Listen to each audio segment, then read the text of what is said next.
Hello aspirants, आपका स्वागत है द मिनिमलिस्ट क्लासेस में। आज से हम Haryana civil services prelims exam में साइंस सेक्शन से पूछे गए क्वेश्चंस को डिस्कस करेंगे। एचएस में साइंस का वेटेज अप्रॉक्स 20 क्वेश्चन है और लास्ट ईयर 2024 में 21 क्वेश्चन यहाँ से पूछे गए थे। आज हम बायोलॉजी सेक्शन के क्वेश्चंस को कवर करेंगे। मैं chemistry, physics, space and current affair questions को एक सेपरेट वीडियो में कवर करेंगे। और आज हम बायोलॉजी सेक्शन में अगर देखें तो 2024 में यहाँ से 9 क्वेश्चन पूछे गए और 2022 में यहाँ से 10 क्वेश्चन पूछे गए। मैंने अपनी PYQ सीरीज में अभी तक पॉलिटी, एनवायरनमेंट, इकोनॉमिक्स और ज्योग्राफी के सब्जेक्ट्स को कवर किया है। अगर आपने इनको नहीं देखा है तो आप जरूर देख सकते हैं। Now start with biology. मैंने फॉर इजीनेस मैंने टॉपिक्स को डिवाइड करा है in the form of cell biology, human physiology and anatomy, disease, microbiology, biogeochemical cycles, animal physiology and plant physiology.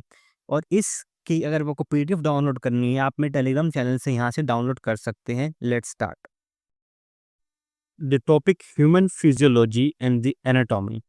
Basically यहाँ से जो क्वेश्चंस पूछे जाते हैं वो पूछे जाते हैं कि मेजर ऑर्गन्स एंड सिस्टम्स जैसे brain, blood, heart, respiration and excretion पे based.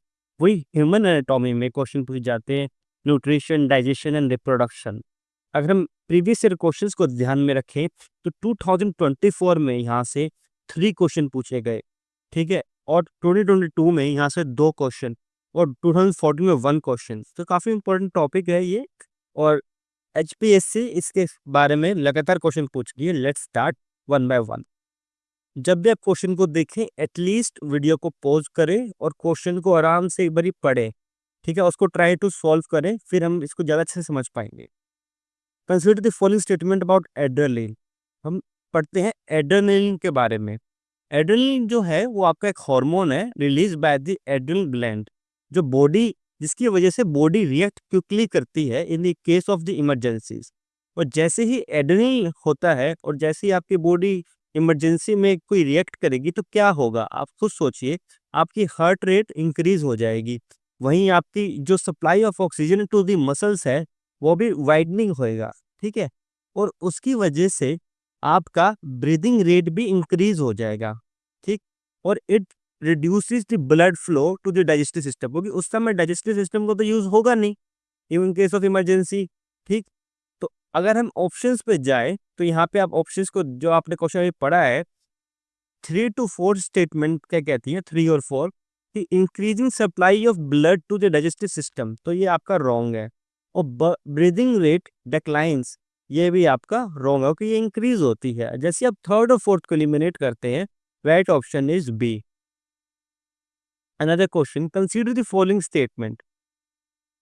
Touching a flame in an urgent and dangerous situation, we drag our hands involuntarily. ये जो फास्ट रिएक्शन होता है इस पे हमारा नर्वस सिस्टम कैसे रिएक्ट करता है और क्या क्या इस पे मेजर हमारे spinal cord, motor neuron, brain, sensory neuron कैसे रिएक्ट करते हैं, कौन से इसमें इंडल्ज होते हैं, तो ये क्वेश्चन पूछा गया है। तो ये जो प्रोसेस है ना ये आपका रिफ्लेक्स एक्शन के अंदर आता है। एनसीईआरटी में भी ये टॉपिक गिवन है, आप इसको पढ़ सकते हैं। यहाँ पे बुक्स और मैंने चैप्टर भी रेफर किया है, ठीक है, ध्यान से देखिएगा इस चैप्टर को। जो रिफ्लेक्स एक्शन का मतलब होता है quick and automatic response to a danger. जैसे कोई डेंजर आएगा हमें रिएक्ट करेंगे, तो ये कैसे होएगा, ये यूज करता है हमारी स्पाइनल कॉर्ड फॉर स्पीड, ठीक है, ये याद रखना important point. Sensory neuron detects the heat. Heat हमारे डिटेक्ट कौन करेगा, सेंसरी न्यूरॉन करेंगे। वो सिग्नल करेंगे, किसको भेजेंगे, स्पाइनल कॉर्ड को। Spinal cord quickly process the signal और मोटर न्यूरॉन, तो मतलब कि motor neuron carry the message to the cells, ठीक। And muscles move the hand away, और मसल्स हमारे हैंड को मूव कर देते हैं। और जो ब्रेन का जो काम है ना उस समय का नहीं है, जो आफ्टरवर्ड जो आपको पेन होता है ना, ब्रेन ब्रेन उस पर रिएक्ट करता है, ठीक। और जैसे ही आप इसमें अगर देखें तो आप ब्रेन को जैसे रिमूव करते हैं, आंसर 1, 2 एंड 4, तो option C is the correct answer. Another question, just pause the video and see it once. Statement 1, the blood arteries have a thick and rigid walls. Actually जो blood arteries होती हैं वो thick तो होती हैं but वो elastic होती हैं। रिजिड एक टाइम पे हो जाती हैं, जैसे ये पॉइंट गिवन है, arteries become stiffer and ageing, जैसे एजिंग और डिजीज होती है ना, इस वजह से आपकी लॉस होती है इलास्टिसिटी, ठीक, उस वजह से इन केस ये रिजिड हो सकती हैं, but normally they are thick and the rigid. ठीक, थोड़ा सा डिटेल में पढ़ते हैं आर्टरीज के बारे में, फिर इस क्वेश्चन में अगेन दोबारा आएंगे लौट के। Arteries are blood vessels that carry oxygen rich blood from heart to all body. ठीक, यानी कि ऑक्सीजन रिच ब्लड को ये कंटेन करते हैं, प्रोवाइड करती है बॉडी में। ठीक है, ये इसका मेन फंक्शन है। और इसका जो मेन है, ये थिक एंड इलास्टिक वॉल्स अभी हमने पढ़ा। और जब भी आप आर्टरीज को पढ़े, वेन्स को जरूर पढ़े, कंपैरेटिव क्वेश्चन इस पे बनता है, क्योंकि जैसे इसका डायरेक्शन फ्लो ऑफ ब्लड पूछे जा सकता है फ्रॉम हार्ट टू ऑर्गन्स है, और वहीं वेन्स का क्या टू हार्ट है। इस टेबल को ध्यान से पढ़िएगा, ये आपकी आर्टरीज है और वेन्स में डायग्राम गिवन है, इसको भी थोड़ा ध्यान से देखिएगा। और अगर इस चैप्टर को पढ़ना है डिटेल में, तो आपका ये एनसीईआरटी का रेफरेंस पॉइंट गिवन है। तो अगर हम ध्यान से देखें, फर्स्ट स्टेटमेंट आपकी इनकरेक्ट है, और जैसे ही आप इनकरेक्ट है तो सेकंड स्टेटमेंट आपकी करेक्ट है, क्योंकि ऑक्सीजन रिच ब्लड को ये ट्रांसपोर्ट करती है। ठीक, तो option D is the correct answer. The total percentage of the carbon present in the human body, direct question है, ये आपका एक टेबल गिवन है एनसीईआरटी में, आप उसको भी रेफर कर सकते हैं। यहाँ पे देखिएगा कार्बन ह्यूमन बॉडी का 18.5%। ठीक, और जब भी इस टेबल को थोड़ा देखें तो ये देखिए देखिए अर्थ क्रस्ट में भी इन एलिमेंट्स कितने परसेंटेज में मिलते हैं, इसको भी इन पॉइंट्स को भी थोड़ा ध्यान से देखिएगा। ठीक है, और अगर हम ऑप्शंस पे जाएं, 18 to 19% is the right answer.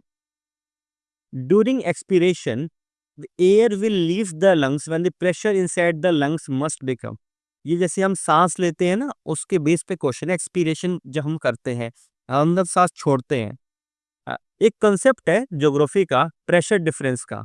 ये आपने कई जगह देखा होगा, रेनफॉल वगैरह में पढ़ा होगा, अगर हम ज्योग्राफी अच्छे से पढ़ी है तो एयर हमारी जो मूव करती है ना, वो high pressure to low pressure move करती है। तो इस हिसाब से for air to leave your lungs, तो क्या होगा, जरा सोचने वाली बात है। Pressure inside your lungs must become higher than the pressure outside in the air. जो अंदर की तरफ प्रेशर ज्यादा होगा, जब भी तो वो रिलीज करेगा ना कोई चीज। तो आंसर क्या आएगा इसका, C, higher than atmospheric pressure. Hemoglobin को क्वेश्चन पूछा गया है 2014 में। इसमें मेनली पूछा गया कि iron containing oxygen transport metal protein in the blood cells of all vertebrates, का ये ऑल वर्टिब्रेट्स में मिलता है, और क्या ये फिश फैमिली में नहीं मिलता। ये नहीं, ऑप्शंस को बाबरी स्वैप करके पूछा गया है। एबल आप पॉज करें और ऑप्शंस को पढ़ें। हम डायरेक्ट एक बार पढ़ते हैं हीमोग्लोबिन के बारे में। ये मेटल प्रोटीन है, यस, क्योंकि यही आपका, अगर आप हीमोग्लोबिन कम होता है आपकी बॉडी में हेमोग्लोबिन, तो आपको आयरन की कमी की वजह से भी मेन रीजन होता है, और लेडीज में ज्यादातर होता है ये। And it is responsible for the oxygen transport, ना कि नाइट्रोजन, यानी कि नाइट्रोजन नहीं करता, ऑक्सीजन ट्रांसपोर्ट करता है हेमोग्लोबिन। ठीक, और ये जो found in red blood cells of all vertebrates, ये हमेशा याद रखना। वर्टिब्रेट्स में आपके फिश, आपके फ्रॉग्स, आपके बर्ड्स, आपके मैमल्स, ठीक है, वो कुछ इनवर्टिब्रेट्स में भी आपका मिलता है। और there is no exception for the fish family, यानी फिश फैमिली में भी मिलता है, because it is found because they all have with backbones like your pet fish in even in birds. तो आप इसको ध्यान से देखिए कि it is oxygen metal protein in the red blood cells of all vertebrates as well as the tissue of some invertebrates. So D is the correct answer. Now the question from the reproduction section, biological child क्या form होंगे। अगर इस question में given है कि अगर man का blood group A है और वुमेन का ब्लड ग्रुप बी है, तो what are the possible biological children. इस केस में 4 पॉसिबल वेज होंगे, ए, बी, ओ और ए बी। तो B is the correct answer. वैसे ये डिटेल में आपका एनसीईआरटी में गिवन है, मैंने चैप्टर मेंशन किया है, बट हम एक और क्वेश्चन इससे फॉर्म कर सकते हैं। कोई क्वेश्चन पूछा जा सकता है, अगर मानिए कि अगर दोनों पेरेंट्स का ब्लड ग्रुप अगर ए है तो क्या होगा। ठीक है, इस केस में अगर पेरेंट्स आर बोथ होमोजाइगस, ठीक है, तो उनका चाइल्ड मस्ट बी ए, तो चाइल्ड ए होगा। और अगर वहां पे पेरेंट्स आर हेट्रोजाइगस, तो चाइल्ड ए भी हो सकता है, ओ भी हो सकता है, लेकिन बी का इसमें कुछ इन्वॉल्वमेंट नहीं होगा। ठीक है। Next question, animal physiology. जब एनिमल फिजियोलॉजी पढ़ें कि तो ह्यूमंस के साथ ही पढ़ें, क्योंकि human is itself a animal. ठीक। First question, the length of the small intestines differ in various animals. ठीक है, depending on food they eat. First statement, and herbivores need a longer small intestine to allow the cellulose to be digested। ठीक। First statement बिल्कुल correct statement है, क्योंकि हाँ, small intestines varies करती है depending on the food the eat. NCERT में direct ये line given है, मैंने चैप्टर मेंशन किया है, लाइफ प्रोसेसेस में है ये। और हर्बीवोरस जो होते हैं ना, वो प्लांट्स ईट करते हैं, contain a tough material called cellulose. ठीक है। और सेल्यूलोस जो इन प्लांट्स में ना hard to break down and takes a long time to digest, इसलिए ये वेरी करती है। ठीक। और कार्निवोर्स में वहीं वो मीट हीट करते हैं which is easier to digest. So ये option option is, both statement are correct statement. Next question urine formation पे है। ठीक है, ह्यूमन फिजियोलॉजी में भी यही क्वेश्चन पूछा जा सकता है, और सेम है ये कि तो पहले जो यूरिन फॉर्मेशन है ना, उसके लिए मेन हमें किडनीज के बारे में थोड़ा समझना पड़ेगा। ठीक है, ये प्रोसेस गिवन है आपका लाइफ प्रोसेस इस चैप्टर में, अगेन इसी चैप्टर से क्वेश्चन पूछा गया है, तो ये कुछ इंपॉर्टेंट चैप्टर है, इनको जस्ट जरूर ध्यान से पढ़िएगा फॉर नेक्स्ट ईयर। जो blood enters the nephron, nephron क्या है, एक टाइनी स्ट्रक्चर्स है आपके किडनी के अंदर, ये डायग्राम में यहाँ पे मेंशन है। ठीक है, blood enters nephron water glucose amino acid salts and water and passes into Bowman's capsule. Bowman's capsule क्या है, ये फिगर में आपका गिवन है। ठीक है, वहां पे ना फिर हम जो किडनी है वो सिलेक्टिव रीअब्जॉर्प्शन करती है। वो क्या क्या रीअब्जॉर्ब करेगी, ग्लूकोज करेगी, अमीनो एसिड करेगी, मोस्ट सॉल्ट एंड वाटर करेगी। ठीक। और फिर जो लेफ्ट ओवर वेस्ट होगा ना, जैसे यूरिया बच गया, आप एक्स्ट्रा सोल्ट्स बच के, उसको फिर हमारे यूरिन के वे में वो हमारी बॉडी से आउट हो जाता है। तो यहाँ पे आंसर बनेगा all for a is the correct answer.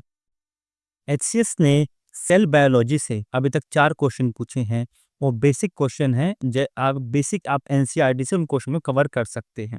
Cell जो कि फंक्शनल यूनिट है लाइफ का, क्योंकि life start from the single cell itself, और सारे ऑर्गेनिज्म की जो कंपोजिशन है वो सेल ही है। तो 2 टाइप की मेनली सेल्स होते हैं, प्रोकैरियोटिक और यूकैरियोटिक। यूकैरियोटिक में आपका न्यूक्लियस होता है और प्रोकैरियोटिक में न्यूक्लियस एब्सेंट रहता है। ठीक है, इन ब्रीफ हम क्वेश्चन को स्टार्ट करते हैं। द फर्स्ट क्वेश्चन 2019 में पूछा गया, the biologist who discovered the scientific function of the cells. It is straight forward given the NCERT the Robert Hooke, but for another year for prelims so 25 we have to prepare the other options also। so Andreas आपके human anatomy को आपको लाए थे, और William हावे आपके blood circulation discover करते हैं। वहीं जॉन हंटर आपके फेमस सर्जन हैं। और अगर आपको थोड़ा सा इसको डीप पढ़ना है तो एनसीईआरटी में चैप्टर 8 को आप रेफर्स कर सकते हैं, सेल को the unit of life class 11 का। The next question, match the cell organelle. यहाँ पे कॉलम 1 जो आपको गिवन है ना, आपको इनके फंक्शंस को मैच करना है कॉलम बी के साथ।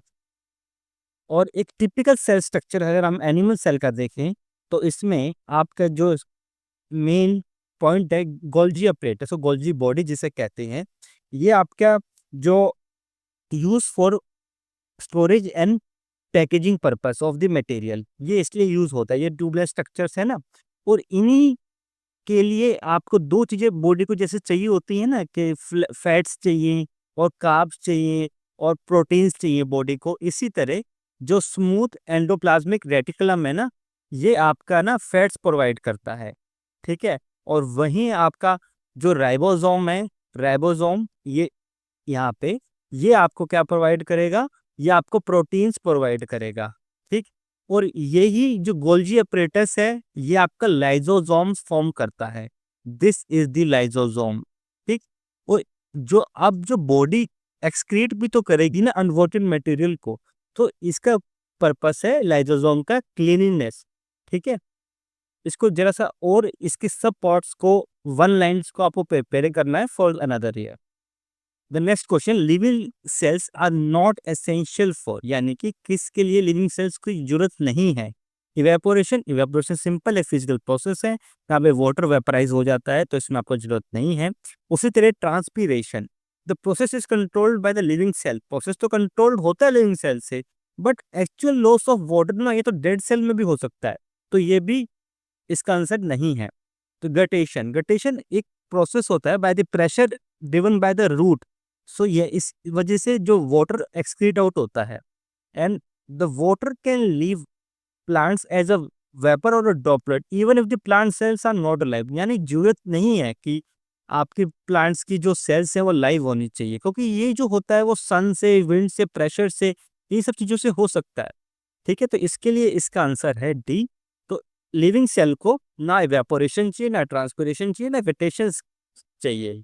ठीक, और ये आपका जो ट्रांसपोर्ट इन प्लांट्स है ना, इस चैप्टर को आप पढ़ सकते हैं ट्रांसपिरेशन ग्रेडेशन प्रोसेस को ब्रीफली पढ़ने के लिए। और another question, consider the following statement, anaerobic breakdown of the glucose in the cells. Anaerobic क्या मतलब होता है, यानी कि विदाउट ऑक्सीजन। ठीक है, और क्लास 10th की जो साइंस की लाइफ प्रोसेस चैप्टर है ना, उसमें ये गिवन है। एनारोबिक रेस्पिरेशन का मतलब होता है break down of glucose without the oxygen to release the energy, आपको ये याद रखना है। और इन शॉर्ट में अगर हम ध्यान देना कि विदाउट ऑक्सीजन ग्लूकोज क्या क्या बनाता है, इथेनॉल बनाता है, लैक्टिक एसिड, ठीक है, कार्बन डाइऑक्साइड और सम फॉर्म ऑफ एटीपी। और मसल्स जो जो ड्यूरिंग हैवी एक्सरसाइज आप करते हो तो वो क्या प्रोड्यूस करती हैं, lactic acid. Remember this points, this is important for your next upcoming exam. और यीस्ट प्रोड्यूस करता है आपका इथेनॉल, और products can be ethanol, lactic acid, carbon dioxide, ATP, ये सारे हैं। तो आंसर यहाँ पे बन जाता है 1, 2, 3 and 4। Questions from the plant physiology. Plant physiology से जो क्वेश्चन आते हैं वो आते हैं आपके mainly photosynthesis type, plant kingdom पे बेस्ड क्वेश्चन आते हैं, हॉर्मोन्स ऑफ प्लांट पे क्वेश्चन आया है, और प्लांट वेरिएशंस पे आया है, और प्लांट का रिप्रोडक्शन पे क्वेश्चन आया है। अभी तक 5 क्वेश्चन आए हैं, one by one in questions को देखेंगे। तो फर्स्ट क्वेश्चन, फोटोसिंथेसिस ये बेसिक प्रोसेस होता है, हर एनसीईआरटी में गिवन है। और थोड़ा समझते हैं इस पॉइंट को। Photosynthesis plant make their food using sunlight, water and carbon dioxide. Simple सी बात सबको पता है। And they absorb the sunlight and give the split water and turn the carbon dioxide into food. जब तो हम प्लांट्स को लाते हैं कि हमें ऑक्सीजन मिल सके। तो फर्स्ट स्टेटमेंट कहती है absorption of the light energy by the chlorophyll. Yes, कोई क्लोरोफिल एब्जॉर्ब करती है सनलाइट को, तो स्टेटमेंट राइट होती है। Reduction of carbon dioxide to carbohydrate, ठीक, this is also correct because carbon dioxide is turn into glucose during the photosynthesis, तो ये भी स्टेटमेंट राइट है। Oxidation of carbon to carbon dioxide ये गलत है, क्योंकि ये प्रोसेस ना हमारा रेस्पिरेशन में होता है। जब हम खुद हम रेस्पिरेशन में प्रोसेस में हम देखते हैं कि हम एक्सक्रीट करते हैं कि कार्बन डाइऑक्साइड को, ठीक है, तो this is not the part of photosynthesis. ठीक, and splitting of water, yes, during the late reaction which produces the oxygen। उसको डिटेल में पढ़ना हो तो आप इसको चैप्टर नंबर 3 में जाके देख सकते हैं, बायोलॉजी क्लास 11th के। तो हमें इस क्वेश्चन में ये सर्च करना था कि कौन सा इवेंट टेक प्लेस नहीं करता फोटोसिंथेसिस में, तो option C is the right answer. Another question, pine, fir, cedar, larch and cypresses are the famous timber yielding plant. ठीक है, टिम्बर क्या होता है, आपका यूज होता है फर्नीचर्स वगैरह के लिए। आ, और, और ये occur in the hilly regions of India, Uttarakhand वगैरह की आप जाओगे ना, उत्तराखंड, हिमालयास, यहाँ बहुत सारे आपको टिम्बर्स, ये पाइन, सीडार, ये सब मिलेंगे। ठीक, all this belong to which category, ये आपका प्लांट किंगडम पे बेस्ड क्वेश्चन है। First understand it. ये जो ये जो गिवन है पाइन, सीडार, ये आपके नीडल्स लाइक और स्केल लाइक लीव्स होती हैं इनकी। ठीक है, and these produce the cons, यहाँ पे ना फ्लावर्स नहीं आते और फ्रूट्स नहीं आते, क्या आते हैं, कॉन्स आते हैं। यही इसका मेन फीचर है। ठीक है, ये इसको डिफ्रेंशिएट करता है। They are well known for giving the timber, अभी हमने पढ़ा कि वुड फॉर बिल्डिंग स्टफ। ठीक, and they belong to a category called gymnosperm, ये याद रखना, ये जिम्नोस्पर्म से हैं। ठीक, और इसको एंजियोस्पर्म क्यों नहीं कहते हैं? बिकॉज एंजियोस्पर्म्स जो होते हैं उनके पास फ्लावर्स होते हैं और इनसाइड फ्रूट्स होते हैं, जो कि जिम्नोस्पर्म में नहीं होते। तो बेसिक डिफरेंस है एंजियोस्पर्म और जिम्नोस्पर्म में, ठीक। और जो अदर टू है मोनोकोट एंड डाइकोट, ये फर्दर टाइप्स ही हैं under the angiosperm. So the right answer हमारा क्या बनेगा इसका, कि ये किसके बिलोंग करते हैं? ये बिलोंग करते हैं जिम्नोस्पर्म के। Option B is the correct answer. Next question plant hormones के ऊपर बेस्ड क्वेश्चन है। ये कुछ हॉर्मोन्स गिवन है प्लांट के, ये हमको बताना है कि इसमें कि ग्रोथ प्रमोटिंग हॉर्मोन्स कौन से हैं, ठीक।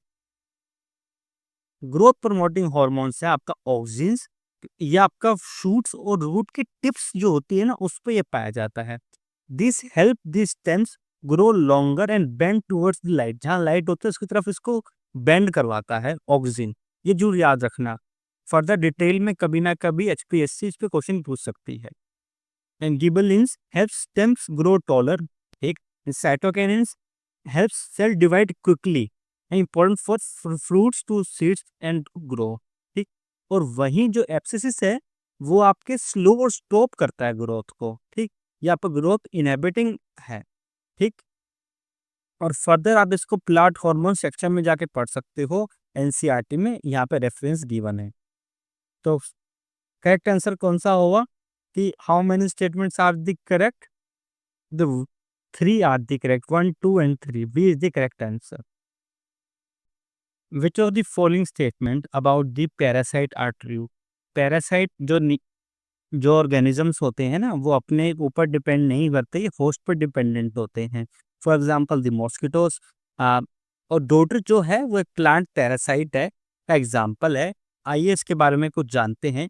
It is has special sucking roots, और ये एब्जॉर्ब करता है food and water from its host plant, ठीक है, ये इसका नेगेटिव पॉइंट है। और डोडर एक वाइन लाइक होता है, इसके लीव्स नहीं होती, आप देख सकते हैं यहाँ पर इस फोटो में, ठीक है।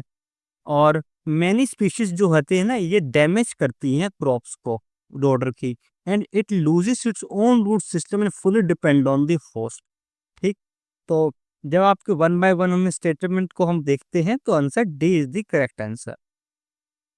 Another question, which of the following statement regarding the asexual reproductive structure in the fungi and the simple plants are true? Asexual reproduction का मतलब होता है कि single parent can produce it's offspring, ठीक। अब ये 3 स्टेटमेंट गिवन है zoospores का, कोनिडिया के बारे में, जेम्यूल्स के बारे में। वन बाय वन हम इसको देखते हैं। जूस्पोर आर मोटाइल स्पोर्स, यानी मोटाइल मतलब इन मोशन रहते हैं ये, ठीक। और ये करेक्ट स्टेटमेंट है, आप देख सकते हैं जूस स्पोर्ट्स को, ठीक। And conidia are non motile, ये नॉन मोटाइल है बट ये एक चेन फॉर्म करते हैं, ठीक है। तो स्पेशल फंजाई है, आप यहाँ पे जरा इसको डीप में देखिए। और जम्यूस जो होते हैं as a copy of the parent molecules in cytoplasm and protective cover, ठीक। और अगर इन शॉर्ट इसको समझे तो some fungi and the simple plant have ways to reproduce without the seeds और पेरेंट मेटिंग, ठीक है। यानी कि मतलब असेक्सुअल है, इनको एक प्रॉपर रिप्रोडक्शन नहीं चाहिए, पेरेंट्स के मेट नहीं करने चाहिए। ये असेक्सुअल मतलब कि खुद अपने आप से अपने ऑफस्प्रिंग कर सकते हैं। और जूस्पोर्ट्स कैसे करते हैं? कैन स्विम अराउंड बिकॉज ये मोटाइल है, अभी हमने पढ़ा। And conidia spread easily in the air, वो चेन्स फॉर्म करते हैं ना। और वहीं gemmules are tiny safe packages that grow into an organism, organism के अंदर वेल कंडीशंस आर राइट। ये आप इसमें थोड़ा सा इसको डिटेल में पढ़ना हो तो इन चैप्टर को जरूर रेफर करिएगा। Questions from the microbiology. Microbiology आपको कवर करता है topic bacteria, viruses, fungi, protozoa and algae. The first question, इस कुछ स्टेटमेंट गिवन है यीस्ट के बारे में, ठीक है ना। वन बाय वन स्टेटमेंट को देखते हैं और यीस्ट की कैरेक्टरिस्टिक्स भी पता करते हैं। First, yeast are fungi. Yes, yeast are fungi. Yeast can be found in soil, water, on fruit, even on your skin also. ठीक है ना। एक्चुअली ये एक बारी प्रोसेस को देखिए यीस्ट फॉर्मेशन का। ये इसकी यीस्ट जो होते हैं वो असेक्सुअल रिप्रोडक्शन करते हैं, क्योंकि ये प्रोसेस होता है बडिंग, वो इंपॉर्टेंट फीचर है इसका। इसमें यीस्ट सेल डेवलप हुआ, ठीक। फिर एक बर्ड यहाँ पे डेवलप होता है, ठीक। फिर ये न्यू बर्ड होता है और इसी तरह से ये चेन एक बर्ड्स की बनती है। फर्दर ये जो बर्ड्स जो आ रहे हैं ना ये सारे स्प्लिट ऑफ भी होते हैं, उसी वजह से ही इसका असेक्सुअल रिप्रोडक्शन होता है, यानी कि एक पेरेंट और नहीं चाहिए होता ऑफस्प्रिंग पैदा करने के लिए, ठीक है ना। तो मेन इसका फीचर ये है, और इसलिए इसको ना सूडोमाइसीलियम कहते हैं। क्यों कहते हैं? Because when yeast cell keeps budding, यानी कि प्रोसेस में बडिंग हो रहा है ना, ये सेपरेट नहीं होते और ये फॉर्म करते हैं एक चेन को। अभी आपने ये चेन देखी ना, that looks a little like a tiny thread but not a true root। लेकिन ये ट्रू रूट नहीं होते, इसलिए सूडो वर्ड यूज करा गया, ठीक है ना। Asexual reproduction by budding, yeast mostly make new cell by budding, अभी हमने पढ़ा। और फेक्यूलेटिव एनारोब्स का मतलब होता है, एनारोबिक मतलब कि यीस्ट वेरी क्लियर होता है, वो लाइव विद और विदाउट ऑक्सीजन करता है, ठीक। Now the statement is, not all yeast are dimorphic। Dimorphic means being able to change shapes। तो सारे yeast ये नहीं कर पाते, सारे चेंज नहीं कर पाते अपनी शेप्स को। एंड और not all yeast are pathogenic, ठीक, बिकॉज मोस्ट yeast जो होते हैं ना वो हार्मलेस होते हैं और ये हमारे हेल्पफुल भी होते हैं। ब्रेड मेकिंग प्रोसेस में yeast काम आता है, और इसलिए अगर आप ये 6 स्टेटमेंट को देखें ना, तो फर्स्ट 4 स्टेटमेंट ही आपकी करेक्ट है। और जब भी ऐसा क्वेश्चन है ना जहाँ पे ओल्ड वर्ड यूज करो, इनको थोड़ा ध्यान से देखना, ये ज्यादातर मैक्सिमम टाइम रॉन्ग होता है, बट एक बार ये ऑब्जर्व ऐसे स्टेटमेंट में जरूर करें। जैसे आप 5 और 6 को एलिमिनेट करेंगे, A is the correct answer. Next question about lichens. Lichens जो है वो एल्गाए और फंजाई दोनों को कॉम्बिनेशन को हम लिचेंस कहते हैं। They are a combination of both. अगर सिंगल बोलेंगे तो इसको नहीं माना जाएगा। The algal part of the lichen makes food by photosynthesis, और ये ना ये ऑटोट्रोफ्स है क्योंकि ये अपना खाना खुद बनाते हैं। The algae makes food and the fungus give protection and place to life, ठीक। और सेप्रोट्रोफ्स ईट डेड थिंग्स, इसलिए ना इनको सेप्रोट्रोफ्स नहीं कहते, क्योंकि एक स्टेटमेंट में अगर हम देखें, लिचेंस आर सेप्रोट्रोफ्स नहीं, अभी हमने पढ़ा ना ये ऑटोट्रोफ्स है, तो सेप्रोट्रोफ्स ये है ही नहीं। तो जैसे ही आपको एलिमिनेट करेंगे 2 and 4 is the right one, और B is the correct answer because ये ऑटोट्रोफ्स हैं, ठीक है। अभी हमने पढ़ा वो सिम्बायोटिक रिलेशन फॉर्म करते हैं। सिम्बायोटिक रिलेशन यानी कि अभी हमने देखा ना कि एल्गाई जो है वो मिक्स फूड करता है और फंगस जो है उसको प्रोटेक्शन प्रोवाइड करता है, प्लेस टू लाइफ। तो इनकी एक रिलेशन है, symbiotic relation. Biofertilizers are, these are culture of microorganism, direct answer, because biofertilizers are living organisms, usually tiny bacteria, fungi or the algae, and they are not a manure or green manure, ठीक है ना। The next question, the major fungi that affects food grain in storage, direct question from NCERT is aspergillus, uh, because they grow on stored grains due to ability to thrive in oxygen rich environment and cause spoilage। This is a miscellaneous question about the various studies are given one by one, इसको table wise मैंने arrange करा है। जैसे study of mites को हम क्या कहते हैं, एक्रोलॉजी। सीटोलॉजी को क्या कहते हैं, व्हेल्स और डॉल्फिन्स की स्टडी को। और जीनोपोनिक्स हम एग्रीकल्चर को कहते हैं। And ichthyology study of fish. Questions from the disease section, यहाँ पे हम क्वेश्चंस देखेंगे पैथोजेंस कॉजिंग टाइफॉइड, कोलेरा, और सिम्टम्स क्या है डिसीज के, उनकी प्रिवेंशन क्या है, उनकी ट्रीटमेंट क्या पॉसिबल है, और उनमें कौन से विटामिन में भी काफ़ी डेफिशिएंसी से भी डिसीज होती है, तो विटामिन भी इसी सेक्शन में हम करेंगे। और जो टेस्ट जो डिसीज के होते हैं वो भी क्वेश्चन पूछे जाते हैं। और साइकोलॉजिकल डिसऑर्डर्स क्या है ह्यूमन बॉडी के, उसको भी हम ध्यान से देखेंगे। The first question regarding the diabetes, normal problem है, हर घर में पाई जाने लग गई है अब तो। बेसिकली डायबिटीज होते क्या है, एक्चुअली जब हमारे पेनक्रियास इंसुलिन को प्रोड्यूस नहीं कर पाते, तो हमें हमारा क्या होता है, हाई ब्लड शुगर होता है। तो हाई ब्लड शुगर जब होगा तो किडनीज पे ज़्यादा जोर पड़ता है, ठीक है। उसकी वजह से फ्रीक्वेंट यूरिनेशन होता है, ज़्यादातर आपको बाथरूम जाना पड़ता है बार बार। उसकी वजह से ना एनर्जी लॉस होती है, उसकी वजह से फिर आपको फील करते हो टायर्ड एंड लिथार्जिक। तो यही स्टेटमेंट पूछा गया है। It is caused by over secretion of insulin, नहीं ये गलत है, क्योंकि इंसुलिन इंसुलिन तो कम होती है ना। The glucose level increases level in the blood, yes it is right. The patient urinates frequently, हाँ। तो 2 स्टेटमेंट यहाँ पे करेक्ट है, तो आंसर इज बी। और यहाँ पे भी यही टेबल में यही गिवन है। कंसीडर दी फॉलोइंग पेयर्स, यहाँ पे आपको डिसीज गिवन है डेंगू, टाइफाइड और रिंगवॉर्म, और वो कैसे कोज होती है और कैसे स्प्रेड होती है, ये आपको ध्यान से देखना है इस क्वेश्चन में। टाइफाइड में पहले भी क्वेश्चन पूछा गया है एचपीएससी के द्वारा, रिपीटेड है ये। अगर ध्यान से देखें तो डेंगू आपके वायरस से होता है, टाइफाइड बैक्टीरिया से, रिंगवॉर्म फंगस से।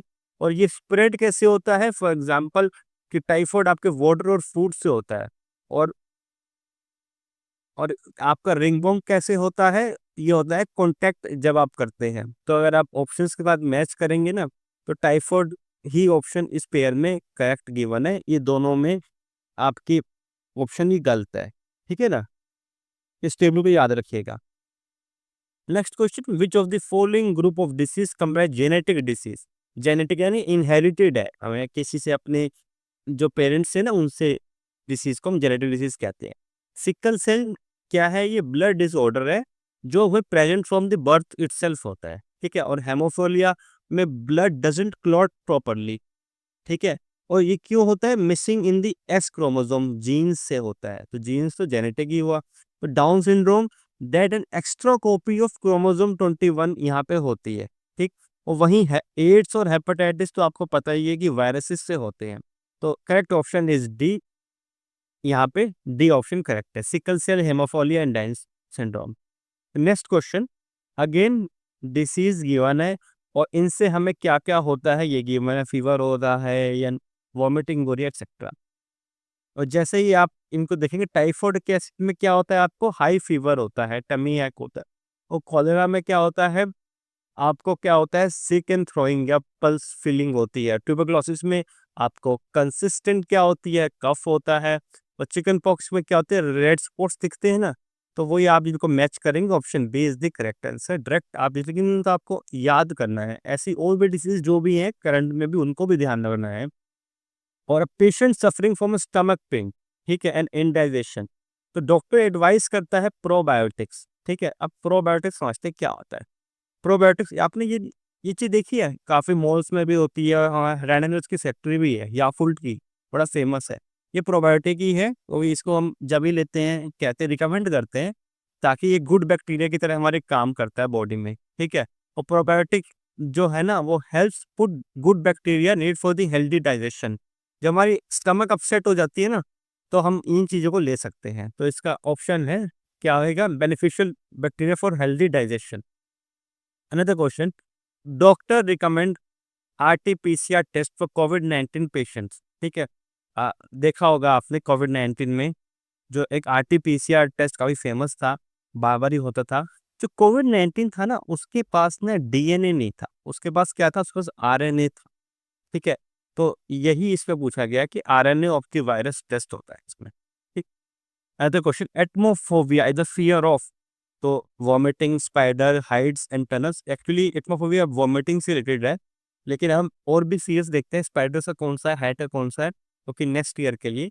और एक्रोफोबिया आपका हाइट का है, क्लॉस्ट्रोफोबिया आपका क्लोज स्पेसिस का है, एक्रेनोफोबिया आपका स्पाइडर का है, ठीक, याद रखिएगा।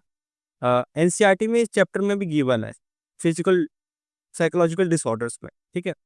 अनदर क्वेश्चन टेस्ट से रिलेटेड है, स्पोर्ट्समैन का टेस्ट कौन सा बड़ा फेमस न्यूज में भी रहता है, डॉग टेस्ट, ठीक है ना। क्रिकेटर्स के भी पहले ये होता है। और लेकिन और टेस्ट को हम देखते हैं, EEG checks brain waves not drugs, ठीक है। वही नार्को टेस्ट होता है, क्रिमिनल इन्वेस्टिगेशंस में होता है। ELISA detecting the disease. और डॉप क्यों होता है, क्योंकि ये जब प्लेयर्स ना कोई ड्रग्स लेते हैं, एनहांसमेंट ऑफ द परफॉर्मेंस, तो उस चीज के लिए हम डॉप टेस्ट करते हैं, ठीक है ना। Mastitis in animals is due to virus and worms, bacteria. It is due to the bacteria and the virus. ठीक, एक्चुअली ये होता है क्योंकि टाइनी जर्म्स लाइक बैक्टीरिया और the viruses get inside the milks in animals udder, it is the animal udder, ठीक है ना। इसमें जब टाइनी जर्म्स और बैक्टीरिया हो जाते हैं ना फीमेल्स के मैमल्स में, तो ये होती है, अगर क्लीन फार्मिंग करें तो इसको हम डिसीज को रोक सकते हैं। Another question, the vitamin it function is both hormone as visual pigment, ठीक। Vitamin A helps you to see in the dark and also work like a boss inside your cells, ठीक है। और vitamin A जो है ना, आपके retinol के लिए होता है, क्योंकि विटामिन ए हमारे आइज के लिए होता है ना, special pigment that help detect the light. तो vitamin A is the correct answer for the retinal. ठीक है, रेटिनॉल भी जिस question from the biogeochemical cycles. अभी तक क्वेश्चन नाइट्रोजन और नाइट्रोजन फिक्सेशन पे ही आया है, कार्बन कार्बन साइकिल में भी क्वेश्चन नहीं आया है, लेकिन आपको इसको जरूर प्रिपेयर करिएगा for next year. The first question, consider the following statement. ठीक है, nitrification is a process in which nitrates are converted into to nitrogen. ये एक गलत स्टेटमेंट है, बिकॉज नाइट्रिफिकेशन में जो होता है ना, वो अमोनिया इनटू नाइट्रेट्स होता है, और डीनाइट्रिफिकेशन में turns nitrates into nitrogen gas. ठीक, तो ये भी सेकंड स्टेटमेंट भी डीनाइट्रिफिकेशन की जिसमें गिवन है, ये रॉन्ग है। Nucleic acids contain nitrogen, DNA and RNA, yes they have a building blocks. DNA RNA के बाद बिल्डिंग ब्लॉक्स होते हैं नाइट्रोजन के, ये करेक्ट है। During atmospheric lightning nitrogen in the air gets converted into oxides of nitrogen, yes it is also right. Naturally हमें lightning के effect से ऐसा होता है। And nitrogen fixing bacteria are present in the root legumes. ये generally आपके पीन्स और पीस में, बीन्स में ये होता है, और गिवन भी है, आप इसको ध्यान से पढ़िएगा। जैसे आप फर्स्ट और टू को एलिमिनेट करेंगे, right option is C. Third, fourth and fifth are the correct statement. Next question, what kind of micro organism are there in nitrogen fixing bacteria. ये ट्विस्ट है इस क्वेश्चन में एक्चुअली। इन्हें पूछा what kind of, किस प्रकार का micro organism होते हैं नाइट्रोजन फिक्सिंग बैक्टीरिया। जो हम सेल बायोलॉजी में हम पढ़ते हैं कि प्रोकैरियोटिक या यूकैरियोटिक। जो प्रोकैरियोटिक होते हैं, जो सिंपल सिंगल सेल होते हैं ना, जिसमें न्यूक्लियस एब्सेंट होता है, और वो होते हैं आपके प्रोकैरियोटिक। ठीक है, और यही सी के ही ये टाइप्स है, राइजोबियम, एजोटोबैक्टीरिया, साइनोबैक्टीरिया। तो इसका करेक्ट स्टेटमेंट है बी, और ये तीनों इसके टाइप्स हैं। आप इसमें ध्यान से पढ़ते, nitrogen fixing bacteria are super tiny helpers in soil and water. और जो प्रोकैरियोट्स है, अभी आपको मैं इंट्रोडक्शन बताया, विद नो न्यूक्लियस इसे कहते हैं, वो इसके ही एग्जाम्पल हैं ये तीनों।